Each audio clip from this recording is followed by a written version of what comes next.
इसका ये तात्पर्य है। अब जो दास सत्य कह रहा है इसके लिए संघर्ष चल रहा है और चलेगा, और सब फिटे मुंह होंगे, क्योंकि ये परमेश्वर का चलाया हुआ मार्ग है, ये हमारा चलाया हुआ नहीं है। परमेश्वर ने पहले से ही ये निर्धारित समय किया हुआ था। अब ना तो मेरे पिताजी ने कदे यूँ काम देखा ना करया जो दास की ड्यूटी लाई, ना दादाजी ने, ना परदादा ने, 7 पीढ़ी तक तो हमें ज्ञान है कि इस व्यवसाय में कोई भी व्यक्ति हमारे खानकुल में नहीं था। और जब दास को ये सेलेक्ट किया है और ये दास जेई की सर्विस करता था, 2 रोटी बढ़िया मिल रही थी, और जिसको ये संसार सुख मानता वो सुख भी, 2 पुत्र थे 2 पुत्री, और बढ़िया झोंपड़ी डाल रखी थी, ठीक काम चल रहा था। अब परमात्मा ने दया करी, प्रेरणा दी अपने दास को रह रह कर, और वो नौकरी भी त्यागनी पड़ेगी इस परमार्थ के लिए, सब इच्छा से त्यागा। अब इसका विरोध जो करते हैं हमारे मार्ग का, क्योंकि कौन करते हैं, वो करते अज्ञानी जो गुरु पद पर बैठे हैं और जो आचार्य पद पर बैठे हैं, जिनको ये पता लग गया है कि तुम्हारे अज्ञान की खाल उतर चुकी है और जनता को पता लग गया तो तुम्हारे पास कोई नहीं आएगा, धिक्कारेगा तुम्हारे को, तुम्हें कहीं ठिकाना नहीं पृथ्वी पर।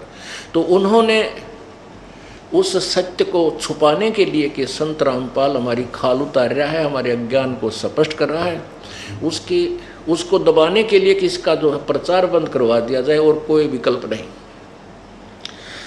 इस दृष्टिकोण से उन्होंने जनता को भ्रमित करना प्रारंभ किया। सतलोक का आश्रम क्रोथा में ऐसा होता है, वहाँ ऐसा होता है, वो पाखंडी है, ढोंगी है, ये करता है। वो ये चाहते थे कि उसको इतना बदनाम कर दे रामपाल को कि वहाँ कोई व्यक्ति जावे कोई ना अपनी बहन बेटियां न जान दे। जनता को भ्रमित किया, फिर राजा को भ्रमित किया, और दोनों जनता और राजा ने मिलकर वो अत्याचार किया। शायद हमने कभी सुना भी नहीं होगा जो हमारे साथ किया, लेकिन कोई बात नहीं, जिसके साथ परमात्मा है उसका कोई कुछ नहीं बिगाड़ सके और ना बिगाड़ सकेगा, नहीं तो फिर भगवान है ही नहीं पृथ्वी पर। उसका परिणाम ये हुआ कि उससे अधिक उमंग के साथ भक्तात्मा जो हमारी सत्य से परिचित थे उमड़ उमड़ कर आ रहे हैं, और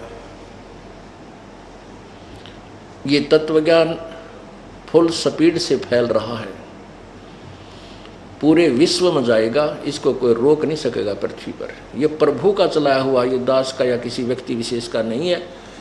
और परमात्मा के मार्ग में जो बाधा करेगा उसके बीच में खड़ा होगा, आंट लगाने की चेष्टा करेगा, वो तो उस अंधे गधे जैसा होगा। एक अंधा गधा था और वो रेलगाड़ी की पटरी के बीच में खड़ा था, रेलगाड़ी आ रही थी।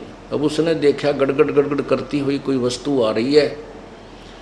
अब गधे ने सोचा कि तुझे छेड़छाड़ करेगा, इसका पहले लात मार दूं। अब ट्रेन ने तो वहाँ आना ही था, पर क्योंकि उसका मार्ग था और मार्ग में अंधा गधा खड़ा, और वो ने सोचा कि आन देश ने मेरा निकट इसका लात ठोकूंगा, ये मुझे डिस्टर्ब करने आ रहा है कोई वस्तु। अब जो ही ट्रेन बिल्कुल निकट आई, उस अंधे गधे ने दोनों लात मारी, दोनों पछंडे मारे रेल के इंजन के, उठा के पटक दिया, गधा के राकित पड़ा जाकर। तो रेल के मार्ग में अंधा गधा खड़ा कभी रुक सकता है?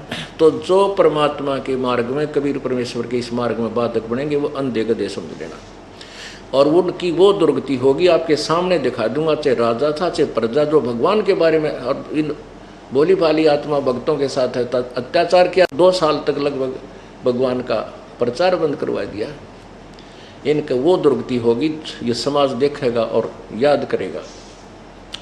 दास बद्दुआ नहीं दे रहा, लेकिन उनके किए हुए कर्मों का प्रतिफल बता रहा हूँ, ये होगा।